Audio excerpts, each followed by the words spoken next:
কেউ কাউকে যোগ্য করে তুলতে পারে না, যোগ্যতা নিজে অর্জন করে নিতে হয়।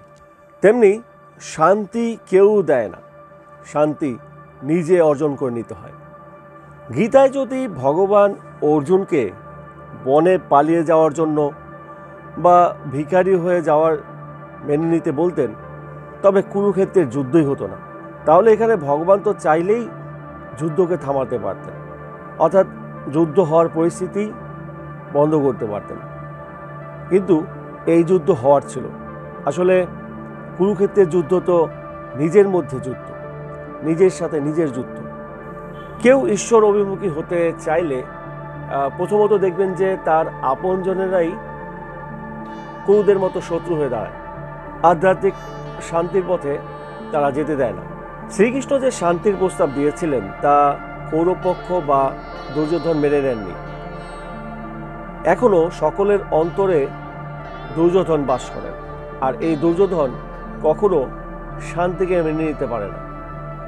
তাই দেখবেন, আপনি যদি সংসারে থেকে আধ্যাত্মিক পথে এগিয়ে যেতে চান, আপনার খুব কাছের মানুষই, এমনকি আপনার সংসারের সদস্যরাই আপনাকে বাধার সৃষ্টি করবে। কেউ যদি আধ্যাত্মিক শান্তি খোঁজে, তবে তার আপনজনেরাই দুর্যোধন হয়ে দাঁড়ায়। তখন সর্বত্যাগী সন্ন্যাসী হয়ে পালিয়ে যাওয়া সকলের পক্ষে তো আর সম্ভব হয় না। তাই যুদ্ধ ছাড়া আর কোনো উপায় নেই। নিজের শান্তিকে বজায় রাখতে হলে অশান্তির অভিনয় করতে হবে, নতুবা কেউ সহজে ছেড়ে দেবে না বা মেনেও নেবে না।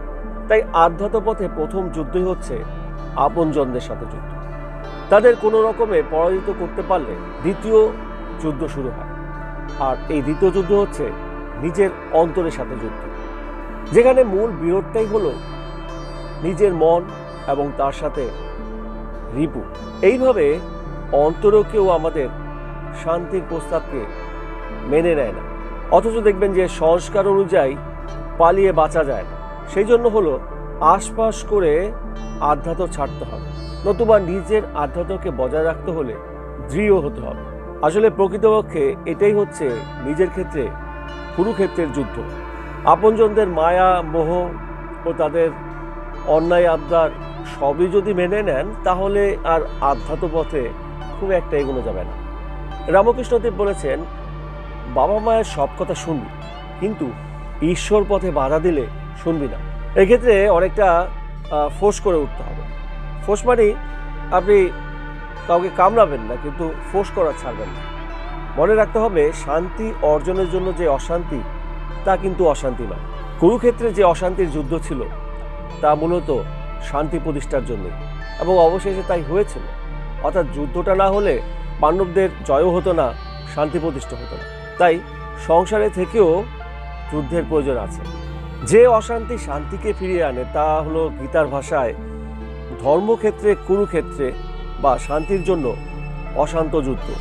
যেমন ধরুন, একজন শিক্ষক যখন একটি শিশুকে পড়ায়, তখন ওই শিশুর বোঝার কাছাকাছি হয়েই পড়ায়, অর্থাৎ শিশু যাতে বুঝতে পারে তার বোধের কাছাকাছি হয়ে পড়ায়।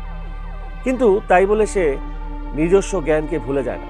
তেমন অশান্তি করার উদ্দেশ্যকে মাথায় রাখতে পারলে অশান্তির অভিনয় করা হয়, সেই অশান্তিতে মন বদ্ধ হয় না। যেমন পিতামাতা যখন কোনো কারণে তার সন্তানকে শাসন করেন, তখন তারা পিতামাতা বোধই করেন। তাই অশান্তিকালে তাদের নিজ অস্তিত্ব বজায় থাকে। ঠিক তেমনি প্রয়োজনে অশান্তি করা যেতে পারে, কিন্তু অশান্ত হওয়া যাবে না। তাই সংসারে থেকে অশান্তির বিরুদ্ধে যুদ্ধ করতে হবে, আর এই যুদ্ধই হচ্ছে শান্তির পথ।